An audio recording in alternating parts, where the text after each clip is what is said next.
ဝကြွေးတဲ့လက်ပတ်ပြီးတော့ဖြစ်လာတာတစ်ချိန်တုန်းကကိုလှုပ်ခဲ့တာကိုယ်တိုင်လှုပ်ခဲ့တဲ့လှုပ်ရက်တွေကပြန်ပြီးတော့ reaction လို့ခေါ်တယ်တုံ့ပြန်လာချက်တွေကရှိလာဒါသဘာဝတရားရဲ့တုံ့ပြန်မှုလို့ပြောတာเนาะအဲ့ဒီတုံ့ပြန်မှုလေးတွေက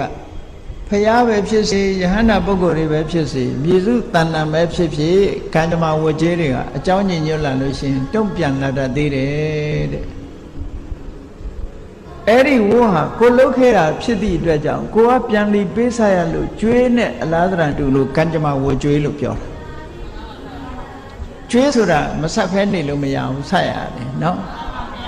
ကျွေးဆိုတာဒီနေ့တစ်ချိန်ဆက်ရတယ်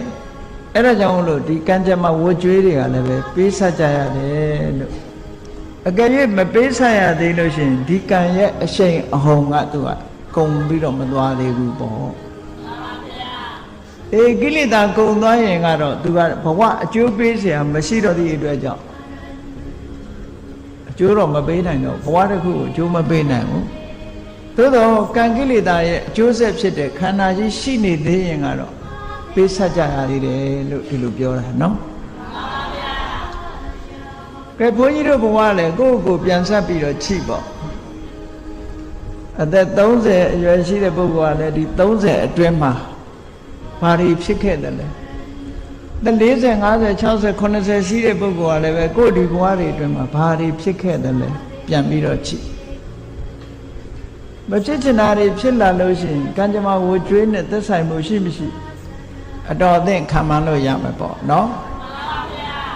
အေးအဲ့ဒီမှာအခုပြောချင်တာကတော့ဘုရားမြတ်စွာဟာဖျားဖြစ်သူရောက်လို့ကိလေသာတွေကုန်ပြီမဲ့လို့အတိတ်ဘဝကကံကြမ္မာဝကြွေးတွေကိုပြန်လီပေးဆက်နေရသေးတယ်တဲ့ဆိုလိုတာကအတိတ်ကံရဲ့သုံးဆောင်မှုလေးတွေဟာမြတ်စွာဘုရားမှာကံရဲ့အကျိုးဖြစ်တဲ့ခန္ဓာကြီးရှိနေသေးလို့ပြန်ပြီးတော့ပေါ်လာတတ်သေးတယ်လို့ဒီလိုပြောတာနော်အဲ့ဒါကိုပုပ္ပကမ္မပိလောတိကဗုဒ္ဓပါရဏဆိုပြီးတော့ပါရဏဲမှာမှတ်တမ်းတင်ထားတယ်။ဘုရားရဲ့ဘဝနဲ့ဆက်ဆက်ပြီးတော့ကြည့်ကြရအောင်။အလုံးသိတဲ့အတိုင်းမြတ်စွာဘုရားရဲ့ဘဝဆိုတာပါရမီ10ပါးအပြား30ဖြစ်ချစ်ပြီးတော့ဘုရားဖြစ်သူရောက်လာတယ်။နဲတဲ့ကုသိုလ်တွေမဟုတ်ဘူးကုသိုလ်ကောင်းမှုတွေကအမြဲတမ်းများတယ်။အဲ့ဒါလောက်များတဲ့ကုသိုလ်ကောင်းမှုတွေကိုစီးပူးအထုတ်လို့ဘုရားဖြစ်လာတာတောင်မှပဲဟောဒီခန္ဓာကြီးရှိနေတဲ့အခါမှာ